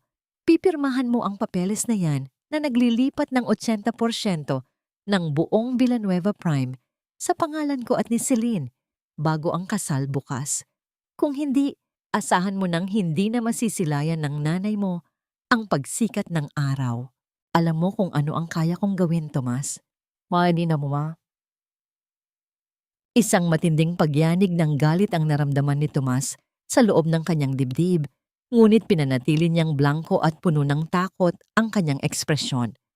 Tinitigan niya ang dalawang demonyong nasa kanyang harapan. Sa isip niya, bawat segundo ay isang patalim na iniipon niya para ibalik sa kanila Ngunit para sa kaligtasan ng kanyang ina, ngayong gabi, kailangan niyang lumuhod at magpatalo. Nanginginig ang kanyang mga kamay nang kunin niya ang mamahaling ballpen. Walang pag-aalinlangan at may bahid ng pagdurusa sa kanyang mga mata. Inukit niya ang kanyang pirma sa ibabaw ng papel. Isang matagumpay at malademonyong halakhak ang pinakawalan ni Celine habang si Corazon ay kampanteng sumandal sa kanyang silya. Tuluyan ng nagtiwalang pag-aari na nila ang buong mundo. Habang nagdiriwang ang mga madrigal sa kanilang huwad na tagumpay, palihim namang kumikilos ang mga anino sa kabilang bahagi ng lungsod. Sa tulong ng pribadong investigador na binayaran ni Tomas, inalalayan ni na Yolanda at Mang Kiko ang nanghihinang si Teodora pasakay sa isang hindi kapansin-pansing sasakyan. Dinala nila ang matanda sa isang ligtas at mahigpit na binabantayang apartment na malayo sa mga mata ni Corazon. Nakaupo si Teodora sa tabi ng bintana. Tahimik na pinagmamasdan ang madilim na kalangitan. Walang tigil ang kanyang pananalangin para sa kaligtasan ng kanyang anak na kasalukuyang nakikipaglaban sa pugad ng mga ahas. Sa kalaliman ng gabi, sa loob ng kanyang madilim na penthouse, nakatayo si Tomas sa harap ng malaking bintana. Ang kanyang mga mata ay walang inilalabas na luha, kundi isang nagbabagang apoy na handang tupukin ang lahat. Kinuha niya ang kanyang lihim na telepono at tinawagan ang mga taong matagal na niyang inihanda para sa sandaling ito. Mga piling miyembro ng Board of Directors na tapat sa kanyang ama at ang pinuno ng Economic Police na matagal nang nag-iimbestiga sa mga ilegal na gawain ng mga madrigal. Inilatag niya ang lahat ng ebidensya mula sa Project X at ibinigay ang kanyang huling senyales na simulan na ang pag-atake. Walang puwang para sa pagkakamali. Ang bitag na inakala ni Corazon na ginawa niya para kay Tomas ay ang mismong libingan na pagbabaunan niya sa buong pamilya nito. Pagsapit ng umaga, tahimik na nag-aayos si Tomas sa harap ng malaking salamin para sa kanyang kasal. Dahan-dahan niyang itinali ang itim na necktie sa kanyang leeg. Sinisiguro ang bawat tupi nito. Ngunit sa refleksyon ng salamin, hindi isang masayang lalaking ikakasal ang kanyang nakikita. Ang nakatitig pabalik sa kanya ay isang sugatang mandirigma na isinuot ang kanyang pinakamatibay na baluti upang pumaslang ng mga halimaw. Sino kaya ang magdadala ng huling patunay sa gitna ng altar upang isara ang kabaong ng mga kalaban? Ang matinis at malakas na pagtunog ng malalaking kampana ng simbahan ay umalingaw-ngaw sa buong syudad. Nagsimula na ang pinakamarangyang pag-iisang dibdib ng taon, ngunit walang sino man sa mga nagdiriwang na panauhin ang nakakaalam na ang bawat pagtunog ng kampana ay hindi awit ng pag-ibig, kundi isang himig ng napipintong kamatayan para sa mga makasalanan. Ang loob ng pinakasikat at pinakalumang simbahan sa Maynila ay nag-uumapaw sa karangyaan at kasinungalingan. Ang halimuyak ng libo-libong puting rosas na inangkat pa mula sa ibang bansa ay pilit na tinatakpan ng nabubulok na kaluluwa ng mga taong nag-organisa ng okasyon. Nakaupo sa mga unang hanay ang mga pinakamakapangyarihang politiko at bilyonaryo sa bansa. Sa labas ng simbahan, walang tigil sa pagpapalabas ng huwad na kabaitan si Corazon Madrigal sa harap ng mga kumikislap na ilaw ng mga kamera ng media. Ipinagmamalaki niya ang dugong bughaw ng kanilang pamilya at ang perpektong kinabukasan na naghihintay sa dalawang naglalakihang imperyo ng negosyo. Sa kabilang dako, nakatayo si Tomas sa harap ng altar. Ang kanyang tindig ay tila isang malamig na ribulto na walang emosyon. Suot ang isang napakamamahaling itim na toksido. Mukha siyang isang perpektong prinsipe na naghihintay sa kanyang prinsesa. Ngunit sa likod ng kanyang kalmadong panlabas, ang kanyang isip ay nagbibilang ng bawat segundo patungo sa pagbagsak ng mga demonyo. Bago pa man magsimula ang formal na seremonya, palihim na lumapit si Corazon sa gilid ni Tomas. Nag-abot ito ng isang kupita ng alak. Ang mukha ay nakangiti, ngunit ang boses ay puno ng kamandag ng isang ahas. Ngumiti ka naman. Manugang ko. Nakapaligid ang media. Tandaan mo, nakabantay ang mga tauhan ko sa lungga ng nanay mo. Isang maling galaw mo lang ngayon. Isang senyalis ko lang. Hindi na siya aabuti ng tanghali. Imbes na manginig sa takot, dahan-dahang inangat ni Tomas ang kopita at bahagyang idinikit sa kanyang mga labi. Isang matalim at nakapangingilabot na ngiti ang gumuhit sa kanyang mukha. Wala siyang sinabing kahit ano, ngunit ang mga mata niya ay nag-aapoy sa isang mapanganib na kumpiyansa na pansamantalang nagpakaba sa dibdib ni Corazon. Nagsimula ang pagtugtog ng malamyos na musika. Ang lahat ng panauhin ay tumayo at lumingon patungo sa likuran ng simbahan upang abangan ang engranding pagpasok ni Celine. Ngunit sa halip na ang magandang nobya ang lumitaw, ang mabagal at mabigat na pagbubukas ng malalaking pinto ng simbahan ay nagdala ng isang tanawin na ikinagulat ng lahat ng naroroon. Walang Celine, walang nakalawit na mahabang belo.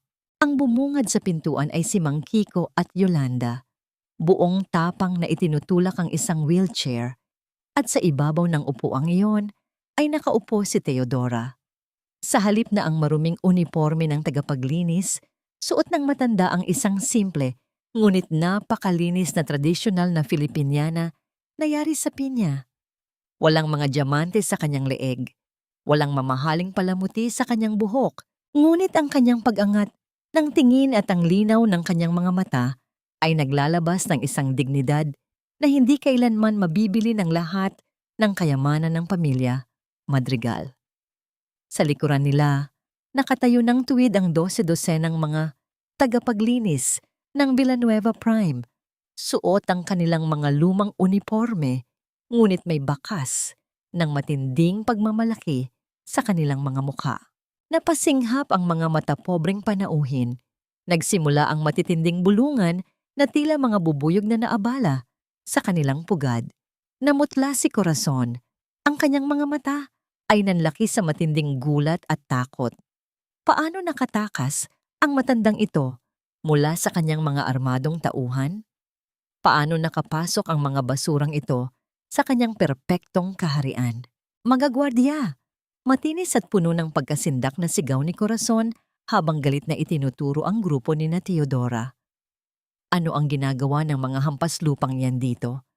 Palabasin ninyo ang mga basurang yan, hilahin ninyo sila palabas ng simbahan. Akmang lalapit ang mga kalalakihang nakabarong upang kaladkarin ang matanda. Ngunit isang umalingaw-ngaw at dumadagundong na boses ang yumanig sa buong kabanalan ng lugar. Mabilis na hinablot ni Tomas ang mikropono mula sa kamay ng nagulat na pari.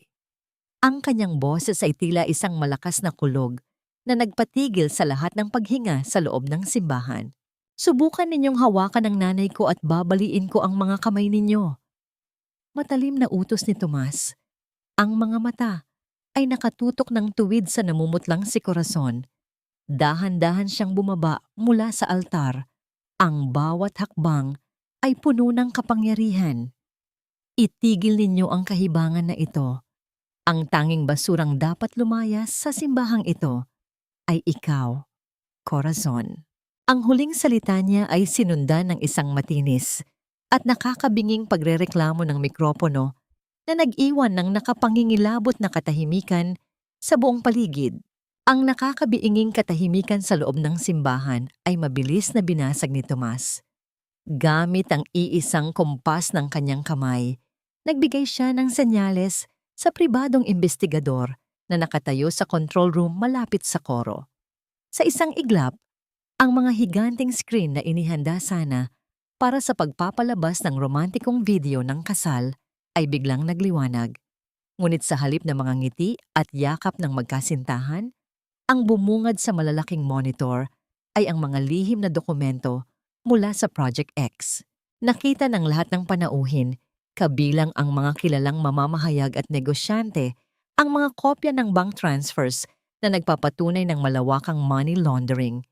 Kasunod nito ay ang palitan ng mensahe ni Corazon at ng bank manager na nagdedetalye kung paano nila sinadyang ipitin ang pondo ng Villanueva Prime 5 taon na ang nakalipas. Isang kalupitan na naging mitya ng atake sa puso at kamatayan ng ama ni Tomas. Gumuho ang perpektong mundo ni na Corazon at Celine. Nagsimula ang matinding kaguluhan sa loob ng simbahan. Ang mga bisita ay nagunahan sa pagbulong at pag-iling. Ang mga mamamahayag ay nagkukumahog upang makakuha ng pinakamalinaw na anggulo ng mga dokumento sa screen. Iyan ang totoong mukha ng pamilya Madrigal. Dumadagundong na pahayag ni Tomas sa mikropono. Ang boses niya ay nagngangalit sa puot. Sila ang mga tunay na magnanakaw. Pinatay nila ang tatay ko at ginamit ang pekeng utang na loob para alipinin ako at sirain ang buhay ng nanay ko. Nabaliw sa matinding pagkapahiya si Celine. Tumatakbo siyang lumapit kay Tomas, umiiyak at nagmamakaawa. Mahigpit na humahawak sa braso ng binata habang sinisisi ang sarili niyang ina para sa lahat ng krimen. Ngunit walang emosyong hinawi ni Tomas ang kamay ng babae na tila isang maruming insekto. Sa kabilang banda, hindi matanggap ni Corazon ang pagkatalo. Nang lilisik ang mga mata, umakyat siya sa altar, nakataas ang kamay upang magbigay ng isang malakas na sampal sa mukha ng manugang na sumira sa kanyang imperyo. Ngunit bago pa man dumapo ang kanyang palad, mahigpit at walang awang sinalo ni Tomas ang kanyang pulso. Sa isang mabilis at marahas na pagbawi, itinulak ni Tomas ang kamay nito, dahilan upang mawalan ng balanse ang mapagmataas na ginang. Ang matulis na takong ng kanyang sapatos ay bumigay, at ang tinitingalang reyna ng lipunan ay tuluyang napabagsak sa malamig na sahig ng simbahan. At yung papeles na pinirmahan ko kagabi para ibigay sa iyo ang kumpanya ko? Malamig at nakakalasong tanong ni Tomas habang nakatingin ng pababa kay Corazon. Peke ang mga yon. Hindi na ako ang may-ari ng 80% ng shares mula pa noong isang buwan. Kundi ang ina ko. Wala na kayong makukuha kahit isang sentimo dahil ini-freeze na rin ng gobyerno ang lahat ng nakatago ninyong pondo kaninang madaling araw. Kasabay ng kanyang deklarasyon ay ang pagbukas muli ng malalaking pinto ng simbahan. Pumasok ang mga unipormadong pulis ng Anti-Fraud Division kasama ang mga investigador. Walang sinayang na oras. Ang mga awtoridad, inilagay nila ang malamig na posas sa mga pulso ni na Corazon at Celine. Ang mga ilaw mula sa mga kamera ng media ay walang tigil sa pagpitik. Inilalantad ang pag-iyak, pag-ungol, at ang ganap na pagkasira ng pamilya Madrigal. Habang kinakaladkad palabas ang dalawang demonyo, tuluyang binitawan ni Tomas ang mikropono. Tinalikuran niya ang gulo at ang atensyon ng media at dahan-dahang naglakad pababa ng altar patungo sa direksyon ng kanyang ina. Hinawi ng mga gwardiya ang mga tao upang magbigay daan sa kanya. Nang makarating siya sa harap ng wheelchair ni Teodora, walang pag-aalinlangang lumuhod ang makapangyarihang CEO sa harap ng kanyang ina. Kinuha niya ang nanginginig na kamay ng matanda at hinalikan ito ng may buong paggalang at pagsisisi sa harap ng buong bansa. Ipinapakilala ko sa inyo ang nag-iisang rason kung bakit nakatayo ang kumpanyang ito. Malakas, ngunit puno ng damdaming wika ni Tomas upang marinig ng lahat. Si Teodora Villanueva, ang tunay na may-ari ng Villanueva Prime, at ang aking ina. Patawad ma, tapos na ang laban. Ligtas na tayo. Marahang inabot ni Tomas ang mamahaling bulaklak na nakakabit sa lapel ng kanyang tuxedo. Dahan-dahan niya itong inalis at maingat na isinabit sa namumuting buhok ng kanyang ina. Ginagawa itong tila isang korona para sa tunay na reyna ng kanyang buhay. Nagsimulang pumalakpak ang mga tao. Nagsigawan ang mga tagapaglinis sa tuwa at kagalakan. Nagdiriwang dahil nakamit na ng hustisya ang lahat ng pighating kanilang pinagdaanan. Ngunit sa gitna ng tagumpay at palakpakan, isang katanungan ang nanatili sa hangin. Sapat ba ang paghihiganting ito upang maghilom ang malalalim na sugat sa puso at isip ng isang inang labis na nasaktan? Sa halip ng ngumiti at magdiwang, unti-unting napapikit si Teodora. Isang maiinit na patak ng luha ang lumandas sa kanyang kulubot na pisngi. Kasabay ng pagbagsak ng luha sa kanyang kandungan ay ang tuluyang pagkawala ng huling lakas ng kanyang katawan. Bumagsak ang ulo ni Teodora sa balikat ni Tomas. Walang malay at kasing putla ng isang papel. Ang matinis at nakakapangilabot na ugong ng ambulansya ay mabilis na bumasag sa hangin. Tila pinupunit ang bawat natitirang hininga sa loob ng simbahan. Ang maputi at tahimik na silid ng ospital ay napuno ng banayad na sikat ng araw mula sa malaking bintana. Ngunit ang liwanag na ito ay hindi sapat upang magbigay ng init sa nanlalamig na puso ni Teodora. Nakalipas na ang 3 araw mula nang bumagsak ang pamilya Madrigal at mailigtas ang buong kumpanya. Subalit na natiling nakapinid ang pinto ng kanyang silid para sa lalaking naghihintay sa labas. Ligtas na ang kanyang pisikal na katawan, ngunit sa bawat pagpikit ng kanyang mga mata, bumabalik ang malupit na eksena sa lobby ng Villanueva Prime. Ang matatalim na salita, ang mga matang walang pagkilala, at ang paghagis ng pera sa kanyang paanan. Ang mga alaalang ito ay isang sugat na mas malalim pa kaysa sa anumang pisikal na sakit. Hindi pa siya handang harapin ang kanyang anak. Sa kabilang dako ng kahoy na pinto, nanatiling nakaupo si Tomas sa isang matigas na silya sa pasilyo. Wala na ang mamahaling suit at ang tikas ng isang kinatatakutang bilyonaryo.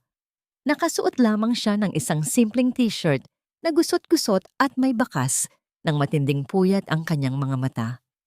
Ibinigay na niya pansamantala ang buong pamamahala ng kumpanya sa kanyang vice-presidente. Ginamit niya ang mga nakalipas na araw upang itatag ang Teodora Foundation o isang pondo na magbibigay ng libreng pagpapagamot, mas mataas na sahod at pensyon para sa lahat ng mga tagapaglinis at manggagawa sa ibaba ng kumpanya. Ngunit alam ni Tomas na kahit ibigay niya ang buong yaman ng mundo, hindi nito mabubura ang mga luhang pinatak niya mula sa mga mata ng kanyang ina. Kinaumagahan, umuwi si Tomas sa kanyang penthouse hindi upang magpahinga, kundi upang gawin ang isang bagay na hindi niya kailanman sinubukan. Pumasok siya sa kanyang marangyang kusina, kumuha ng karne, suka, toyo at mga bawang. Pinilit niyang alalahanin ang bawat hakbang, ang bawat sukat ng sangkap na madalas niyang panoorin noong bata pa siya habang nagluluto ang kanyang ina. Sa kanyang pagmamadali at kawalan ng karanasan, tumalsik ang kumukulong mantika at sarsa sa kanyang mga braso at palad. Namula ang kanyang balat at nagkaroon ng mga paltos, subalit hindi niya ito ininda. Walang pag-inda ang makakatumbas sa hapdi ng nabaling balakang ng kanyang ina.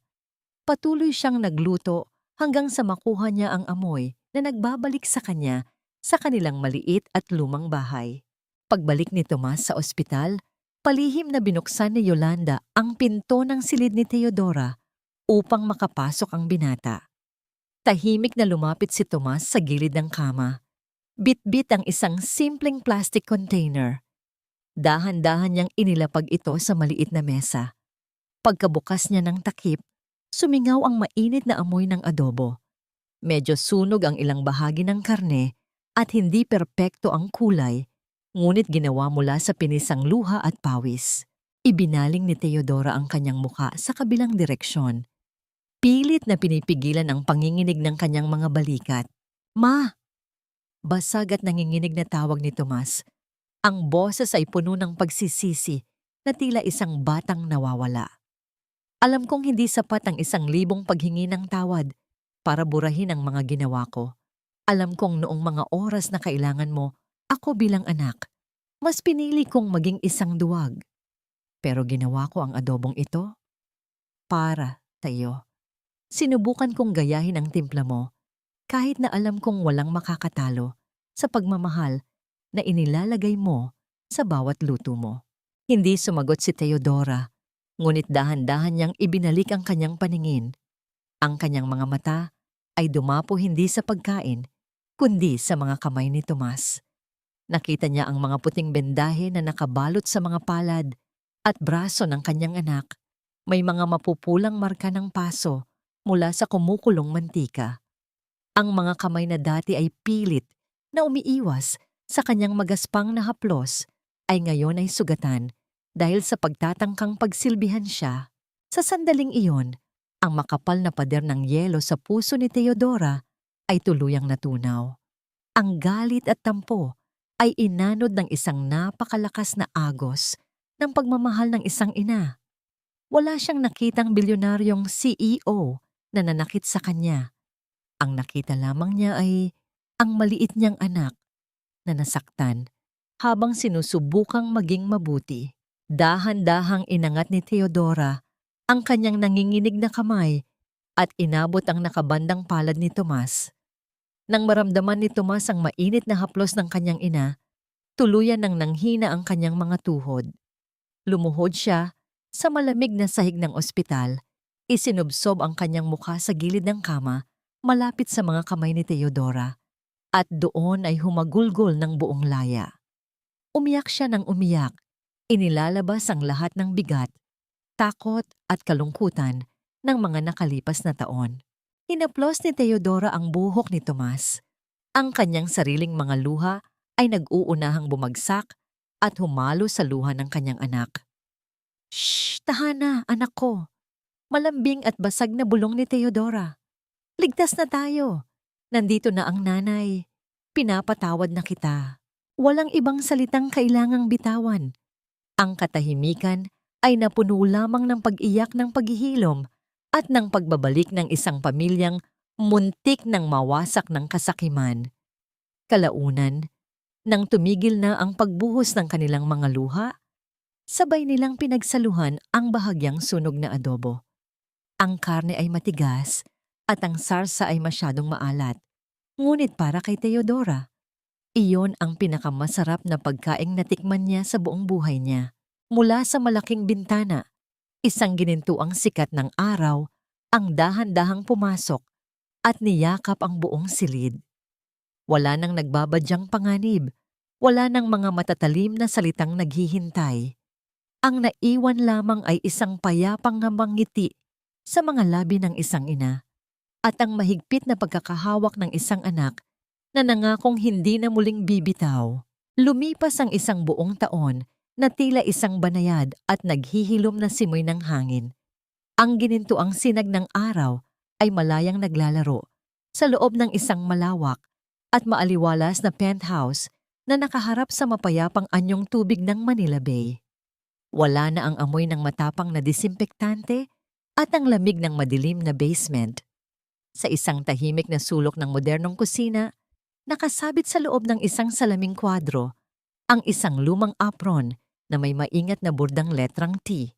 Isa itong tahimik na alaala, isang paalala ng pinakamataas na uri ng pag-ibig na nagmula sa pinakamababang palapag ng lipunan. Masayang nagdidilig ng mga halaman si Teodora sa balkonahe. Ang kanyang mukha ay aliwalas at wala ng bakas ng pighati. Tumigil siya nang makita ang pagpasok ng kanyang matalik na kaibigang si Yolanda. Hindi na nakasuot ng manipis at kupas na uniforme si Yolanda. Ngayon, siya ay nakasuot ng maayos na damit bilang punong tagapamahala ng Teodora Foundation.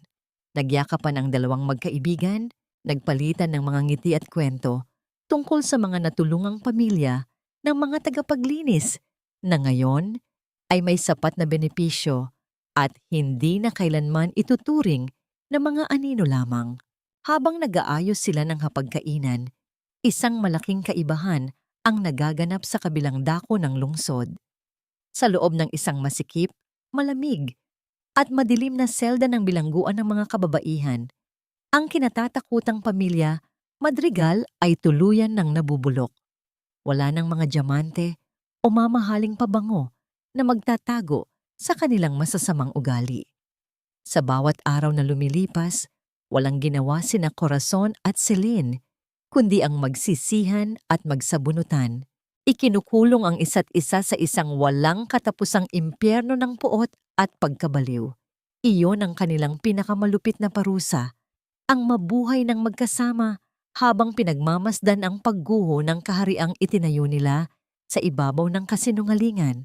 Pagsapit ng ika-6 ng gabi, ang pinto ng penthouse ay dahan-dahang bumukas.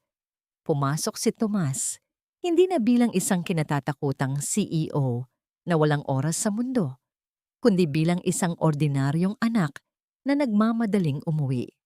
Ang kanyang mukha ay hindi na nababalot ng matinding pagod at tensyon.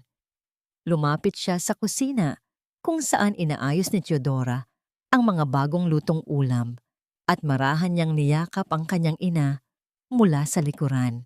Ipinatong ni Tomas ang kanyang baba sa balikat ni Teodora at pumikit upang langhapin ang pinakamasarap na amoy ng tahanan. Marahang itinaas ni Teodora ang kanyang kamay at pinatungan ang braso ni Tomas. Hinahaplos ang mga balat nito na minsan nang napaso alang-alang sa kanya. Sa paglubog ng araw at sa pagyakap ng dilim sa buong syudad, ang mga sagot sa mga tanong ng nakaraan ay naging napakalinaw.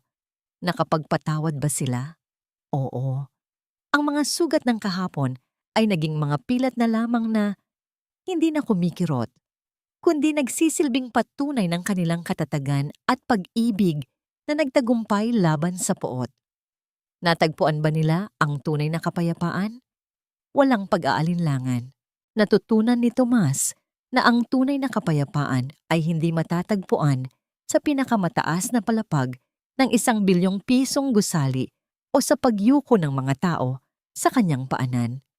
Ang tunay na kapayapaan ay nasa isang simpleng hapagkainan, kasalo ang taong nagbigay sa kanya ng buhay na may mainit na pagkain at walang pangambang naghihintay sa bukas. Ang kwentong ito ay nag-iiwan ng isang malalim na aral sa bawat pusong nakikinig. Huwag na huwag mong ipagpapalit ang dalisay at walang katumbas na pagmamahal ng iyong magulang para sa mga artipisyal na kinang ng mundo. Ang utang na loob ay hindi kailanman dapat maging kadena na sasakal sa iyong pagkatao.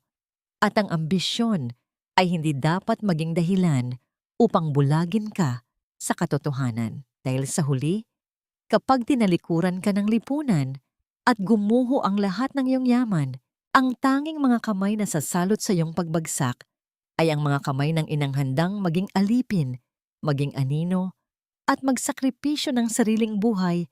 Makita ka lamang na nakatayo. At habang sabay na kumakain ang mag-ina, ang tahanan ay napuno ng tahimik at matamis na halakhak, isang walang hanggang patunay na ang pinakadakilang tagumpay ng isang tao ay hindi ang pag-abot sa langit, kundi ang hindi pagkalimot sa lupang kanyang pinagmulan.